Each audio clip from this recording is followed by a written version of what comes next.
Hello everyone. आज आपण bridge कोर्सच्या अंतर्गत इयत्ता 7वी विषय विज्ञान कृतीपत्रिका क्रमांक 3 ही समजून घेणार आहोत व त्यावर आधारित जो काही सराव संच आहे तो या व्हिडिओच्या माध्यमातून आपण सोडून घेणार आहोत.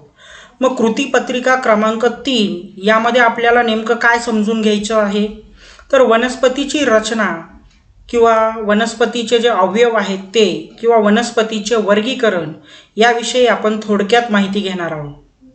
मग वनस्पतीच्या रचनेत जर आपण बघितलं तर आपल्या सभोवताली वेगवेगळ्या प्रकारच्या असंख्य वनस्पती आढळतात. जसं काही वनस्पती डेरेदार असतात, काही वनस्पती पाण्यावरती राहतात, काही वनस्पती पाण्यामध्ये राहतात, काही वनस्पती गवतासारख्या राहतात, काही झुडपांप्रमाणे राहतात.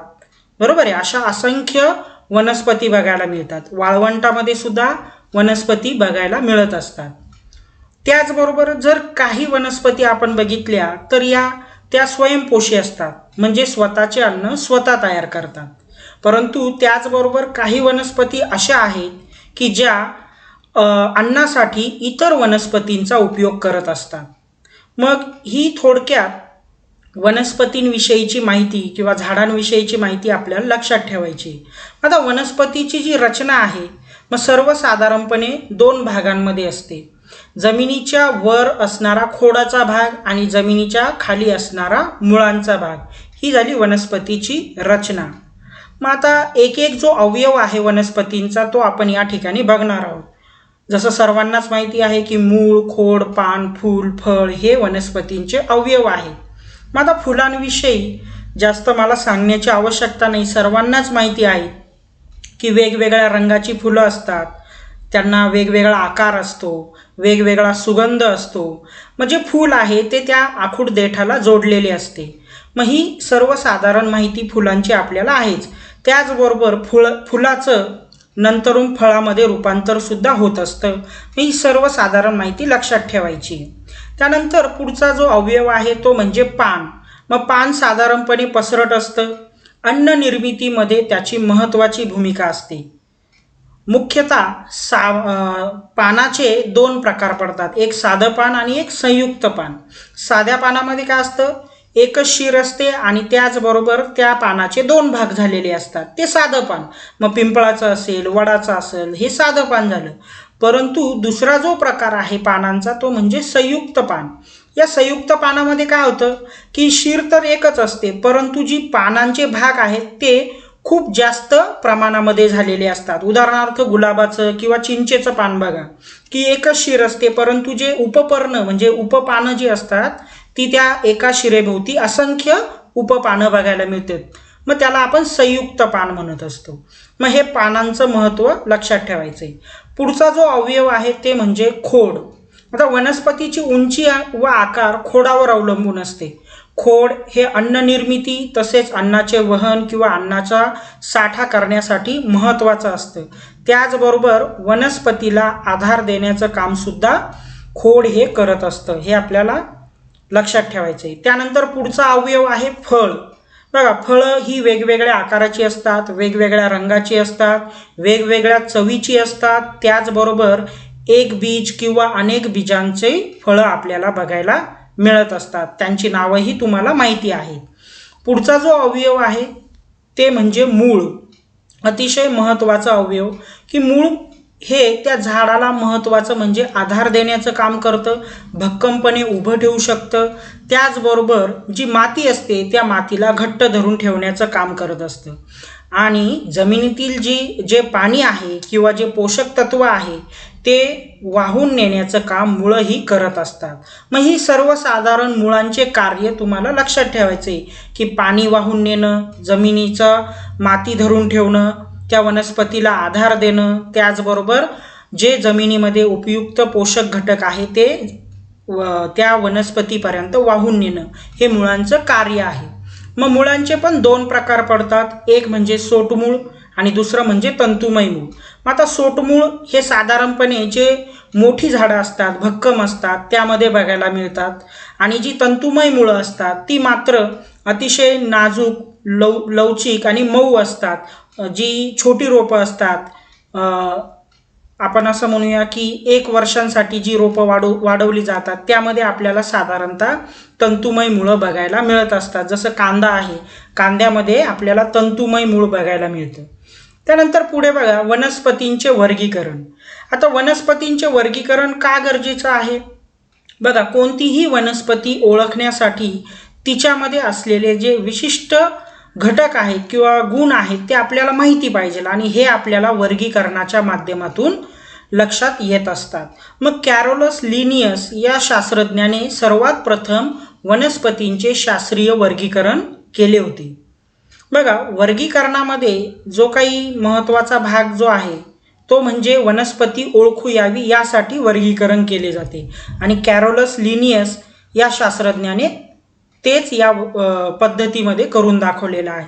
मग त्याच्या वर्गीकरणामध्ये काय झालं की वनस्पतींच्या खोडांचा आकार, उंचीनुसार त्यांचे वृक्ष, झुडूप, रोपटे असे प्रकार केले आहे. जर वर्गीकरण आपल्याला माहीत नसते तर आपल्याला हे सांगता आलं नसतं की हे वृक्ष आहे किंवा याला झुडूप म्हणायचं किंवा यालाच रोपटे म्हणायचं. हे कशामुळं शक्य आहे? तर कॅरोलस लिनियस यांच्या शास्त्रीय वर्गीकरणामुळे. मग आता वृक्ष कोणाला म्हणायचं आपण ते आधी या ठिकाणी बघूया.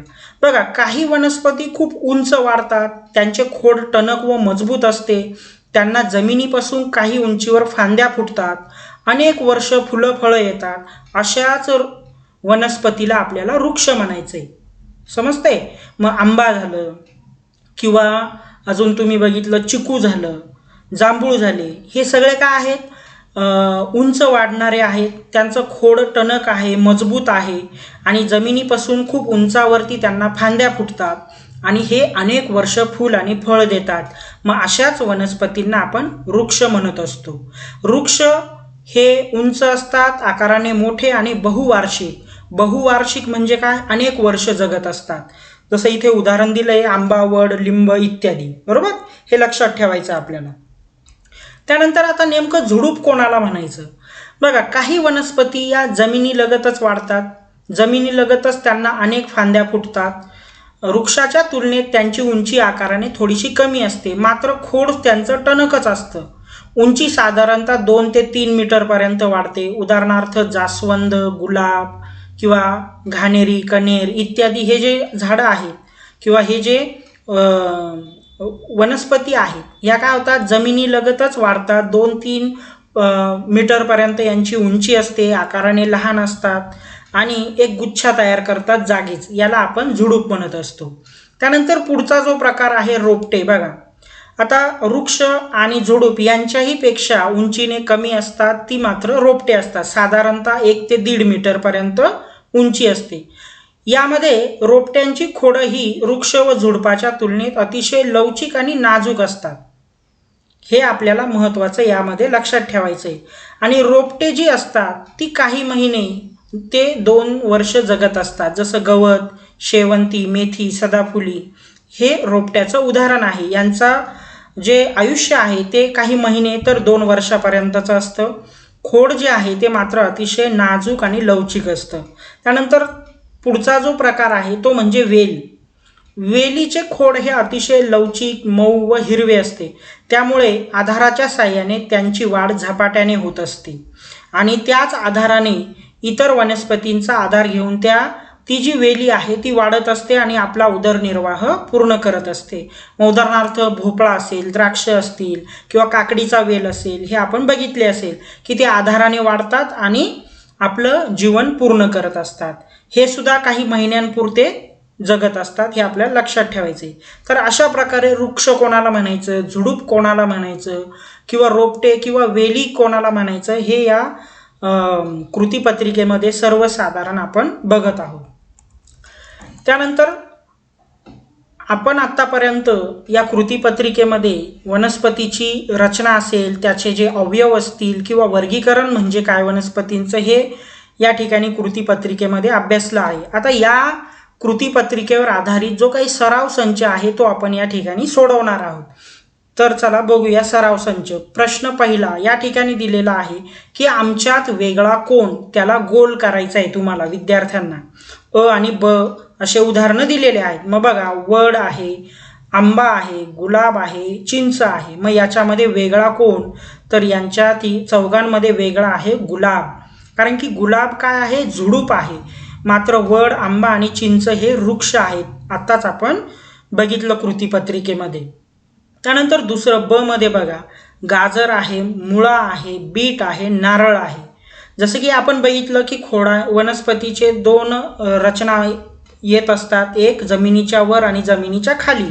तर गाजर, मुळा, बीट हे जमिनीच्या खाली वाढणारा भाग आहे किंवा घटक आहे. मात्र नारळ हे जमिनीच्या वरती फळ देणारा घटक आहे. म्हणजे यात वेगळा कोण असणार आहे? तर नारळ हे त्याचं योग्य उत्तर आहे.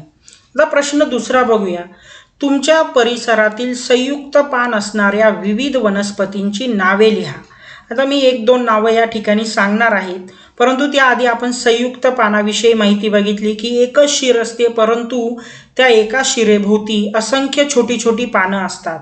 त्याला आपण संयुक्त पान म्हणतो. जसं की गुलाबाचं पान झालं किंवा चिंचेचं पान झालं.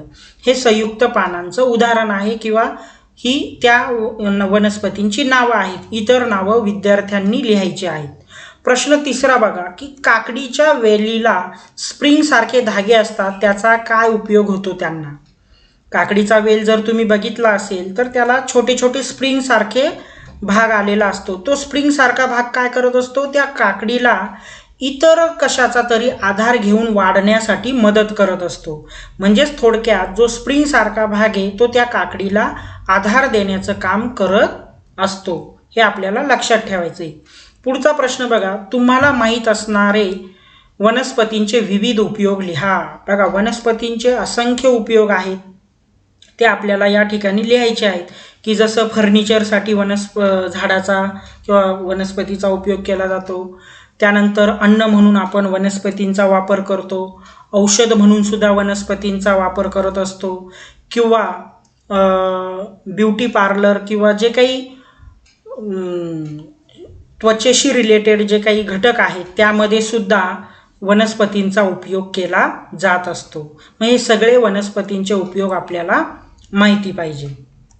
पुढचा आणि शेवटचा जो प्रश्न आहे की वनस्पतीची आकृती काढून त्यामध्ये पान, फूल, फळ, खोड आणि मूळ हे भाग आपल्याला दाखवायचे आहेत. तर या ठिकाणी तुम्हाला आकृती काढायची आहे आणि हे त्याचे भाग तुम्हाला दाखवायचे आहे. की जसं या ठिकाणी वरती आपण जर बघितलं तर ही वनस्पती या ठिकाणी आकृती आपण बघू शकतो. मग या ठिकाणी ही तिची पानं झाली, हे फूल झालं, त्यानंतर हे फळ झालं, नंतर हे खोड झालं आणि ही त्याची मुळं झाली. तर अशा प्रकारे तुम्ही वनस्पतीची आकृती काढून त्याला नावं देऊ शकतात.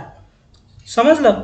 सो आय होप तुम्हाला कृती क्रमांक 3 ही समजली असेल, त्यावर आधारित सराव संचही समजला असेल. अशीच नवनवीन व्हिडिओ बघण्यासाठी चॅनलला लाईक आणि सबस्क्राईब करा. Thank you very much.